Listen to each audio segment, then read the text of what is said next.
ಹಾಗಾದ್ರೆ ಎಲ್ರಿಗೂ ನಮಸ್ಕಾರ. ಸೊ ಬಿಗ್ ಬಾಸ್ನ ಇವತ್ತಿನ ಎಪಿಸೋಡ್ನ ಪ್ರೊಮೋ ಅಪ್ಲೋಡ್ ಮಾಡಿದ್ದಾರೆ. ಆ್ಯಂಡ್ ಈ ಒಂದು ಪ್ರೊಮೋದಲ್ಲಿ ನೋಡೋದಾದ್ರೆ ಒಂದು ಚಟುವಟಿಕೆ ಕೊಟ್ಟಿದ್ದಾರೆ.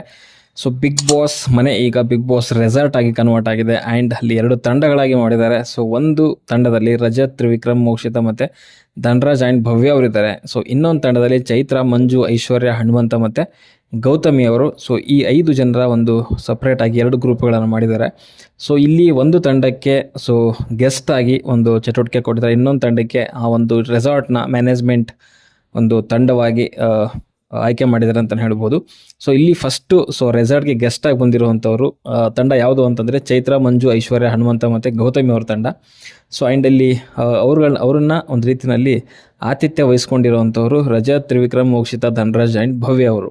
ಆ್ಯಂಡ್ ಇಲ್ಲಿ ಸೊ ಮ್ಯಾನೇಜ್ಮೆಂಟ್ ಯಾವುದಿದೆ ಅಂತಂದರೆ ರೆಸಾರ್ಟ್ದು. ಸೊ ಅದರಲ್ಲಿ ಮ್ಯಾನೇಜರ್ ಆಗಿ ಸೊ ಮೋಕ್ಷಿತ್ ಅವರು ಮ್ಯಾನೇಜರ್ ಆಗಿ ಕಾಣಿಸ್ಕೊಂಡಿದ್ದಾರೆ. ಆ್ಯಂಡ್ ಈ ಟಾಸ್ಕ್ ಸಖತ್ ಇಂಟ್ರೆಸ್ಟಿಂಗ್ ಆಗಿದೆ ಬಿಕಾಸ್ ಆಫ್ ಅಲ್ಲಿ ಅತಿಥಿಗಳು ಗೆಸ್ಟ್ ಅಂತ ಏನು ಹೇಳ್ತೀವಿ. ಸೊ ಅವರು ಖಂಡಿತವಾಗಲೂ ಗಲಾಟೆಗಳು ಮಾಡುವಂಥದ್ದು ಆ್ಯಂಡ್ ಈ ಮ್ಯಾನೇಜ್ಮೆಂಟ್ ಟೀಮ್ ಏನಿರುತ್ತೆ ಸೊ ಅವರ ಒಂದು ತಾಳ್ಮೆನ ಪರೀಕ್ಷೆ ಮಾಡುವಂಥದ್ದು ಇರುತ್ತೆ. ಆ್ಯಂಡ್ ಅಲ್ಲಿ ಆಗ್ತಾ ಇದೆ ಕೂಡ. ಯಾಕಂತಂದರೆ ಚೈತ್ರ ಅವರು ರಜತ್ ಅವ್ರನ್ನ ಟಾರ್ಗೆಟ್ ಮಾಡ್ತಿದ್ದಾರೆ. ಮಂಜು ಅವರು ಇಡೀ ಒಂದು ಅದೇನು ಮ್ಯಾನೇಜ್ಮೆಂಟ್ ಇದೆ ರೆಸಾರ್ಟ್ದು ಸೊ ಅವರನ್ನೇ ಟಾರ್ಗೆಟ್ ಮಾಡಿ ಸೊ ಅವರ ಒಂದು ತಾಳ್ಮೆಯನ್ನು ಪರೀಕ್ಷೆ ಮಾಡುವಂಥ ಪ್ರಯತ್ನ ಮಾಡ್ತಿದ್ದಾರೆ. ಸಖತ್ತಾಗಿದೆ ಒಂದು ರೀತಿಯಲ್ಲಿ. ನೋಡ್ಬೇಕು ಯಾವ ರೀತಿಯಲ್ಲಿ ಮುಂದೆ ಹೋಗುತ್ತೆ ಅಂತ. ಆ್ಯಂಡ್ ಇಲ್ಲಿ ತಂಡಗಳು ನೋಡ್ತಾ ಇದೆ ಸ್ವಲ್ಪ ಇಂಟ್ರೆಸ್ಟಿಂಗ್ ಆಗಿದೆ. ಸೊ ಲಾಸ್ಟ್ ವೀಕಲ್ಲಿ ಏನು ತಂಡ ಇತ್ತು ಸೊ ಅದ್ರ ಅಪೋಸಿಟ್ ಅಂತಲೇ ಹೇಳ್ಬೋದು. ಯಾಕಂತಂದರೆ ಸೊ ಇಲ್ಲಿ ಮೇಲ್ನೋಟಕ್ಕೆ ರಜತ್ ಅವ್ರ ತಂಡ ಸ್ವಲ್ಪ ಸ್ಟ್ರಾಂಗ್ ಅಂತ ಅನಿಸಿದ್ರು ಕೂಡ ಸೊ ಈ ಕಡೆಗೆ ನಮ್ಮ ಯಾರು ಮಂಜು ಮತ್ತು ಚೈತ್ರ, ಐಶ್ವರ್ಯ, ಹನುಮಂತ, ಗೌತಮಿ ಸೊ ಇವ್ರ ತಂಡ ಕೂಡ ಒಂದು ರೀತಿಯಲ್ಲಿ ಸ್ಟ್ರಾಂಗ್ ಅಂತಲೇ ಅನ್ನಿಸ್ತಾ ಇದೆ. ಒಟ್ಟಿನಲ್ಲಿ ಯಾವ ತಂಡ ಜಾಸ್ತಿ ಪಾಯಿಂಟ್ಸ್ ಗಳಿಸ್ಕೊಳ್ಳುತ್ತೆ ಅನ್ನೋದು ಮುಖ್ಯ ಆಗುತ್ತೆ. ಆ್ಯಂಡ್ ಪಾಯಿಂಟ್ಸ್ಗಳು ಯಾವ ರೀತಿಯಲ್ಲಿ ಕೌಂಟ್ ಆಗುತ್ತೆ ಅನ್ನೋದು ಕೂಡ ನಮಗೆ ಎಪಿಸೋಡ್ ನೋಡಿದ್ರೇ ಗೊತ್ತಾಗುತ್ತೆ. ಯಾಕಂತಂದರೆ ಆ ಒಂದು ಮಟ್ಟಿಗೆ ಒಂದು ಇಲ್ಲಿ ಈ ಒಂದು ಪ್ರೋಮೋದಲ್ಲಿ ಸೊ ಟಾಸ್ಕ್ ಬಗ್ಗೆ ಅಥವಾ ಒಂದು ಪಾಯಿಂಟ್ಸ್ಗಳ ಬಗ್ಗೆ ಎಲ್ಲೂ ಹೇಳಿಲ್ಲ.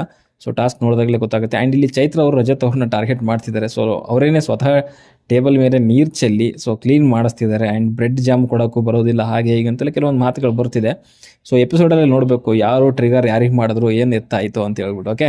ಆ್ಯಂಡ್ ಮಂಜು ಅವರು ಮೋಕ್ಷಿತ ಅವರಿಗೆ ಟಾರ್ಗೆಟ್ ಮಾಡಿ ಬಟ್ಟೆ ಒಗೆಯುವಂಥ ಒಂದು ಕೆಲಸ ಹೇಳ್ತಿದ್ದಾರೆ. ಬಟ್ ಮೋಕ್ಷಿತ ಅವರು ಅದನ್ನು ಆಗಲ್ಲ ಅಂತ ಹೇಳ್ತಿದ್ದಾರೆ. ಅಂದರೆ ಮೇ ಬಿ ರೆಸಾರ್ಟ್ಗೆಲ್ಲ ಹೋದರೆ ಬಟ್ಟೆ ಎಲ್ಲ ಒಕ್ಕೊಡ್ತಾರೆ ಅನ್ನೋದು ಪ್ರಶ್ನೆ. ಯಾಕಂದರೆ ನಾವೆಲ್ಲ ರೆಸಾರ್ಟ್ಗಂತೂ ಹೋಗಿಲ್ಲ. ಸೊ ರೆಸಾರ್ಟಲ್ಲಿ ಏನೇನು ಇರುತ್ತೆ ಅಥವಾ ಆ ಒಂದು ಬಿಗ್ ಬಾಸ್ನ ರೆಸಾರ್ಟಲ್ಲಿ ಏನೇನು ನಿಯಮಾವಳಿಗಳಿದ್ದಾವೆ ಸೊ ಅದನ್ನು ನೋಡಿದಾಗಲೇ ಗೊತ್ತಾಗುತ್ತೆ. ಸೊ ಬಟ್ಟೆ ಒಗೆಯುವಂಥದ್ದು ಅವರ ಒಂದು ನಿಯಮದಲ್ಲಿ ಇದೆಯಾ ಅನ್ನೋದು ಕೂಡ ಮುಖ್ಯ ಆಗುತ್ತೆ. ಇಲ್ಲ ಆ ಥರ ಬಟ್ಟೆ ಒಗೆಯೋದೆಲ್ಲ ಏನಿಲ್ಲ ಅಂತಂದರೆ ಸೊ ಮಂಜು ಅವರು ಅಲ್ಲಿ ಅದನ್ನು ಆಸೆ ಪಡುವಂಥದ್ದು ಅಥವಾ ಅದನ್ನು ನಿರೀಕ್ಷೆ ಮಾಡುವಂಥದ್ದು ತಪ್ಪು ಅಂತ ನನಗನ್ಸುತ್ತೆ. ಆ್ಯಂಡ್ ಅಲ್ಲಿ ಕೊನೆಗೆ ಸೊ ಪ್ರೋಮೋ ಕಟ್ ಆಗೋ ಎಂಡಲ್ಲಿ ಸೊ ಮಂಜು ವರ್ಸಸ್ ತ್ರಿವಿಕ್ರಮ್ ಕೂಡ ನಡೀತಾ ಇದೆ ಮಾತಿನ ಒಂದು ಚಕಮಕಿ. ಗೊತ್ತಿಲ್ಲ. ಸೊ ಅಲ್ಲಿ ತ್ರಿವಿಕ್ರಮ್ ಅವರು ಒಂದು ರೀತಿಯಲ್ಲಿ ಶೆಫ್ ಆಗಿ ವರ್ಕ್ ಮಾಡ್ತಿದ್ದಾರೆ ಅಂತ ಅನಿಸುತ್ತೆ ತ್ರಿವಿಕ್ರಮ್ ಆ್ಯಂಡ್ ಭವ್ಯ ಅವರು. ಸೊ ನೋಡೋಣ. ಆ್ಯಂಡ್ ಸಪ್ಲೈಯರ್ ಆಗಿ ನಮ್ಮ ಧನರಾಜ್ ಅವ್ರು ಕಾಣಿಸ್ಕೊತಿದ್ದಾರೆ ಅಂತ ಅಲ್ಲಿ ಕ್ಲಿಯರಾಗಿ ಗೊತ್ತಾಗ್ತಿದೆ. ಓಕೆ.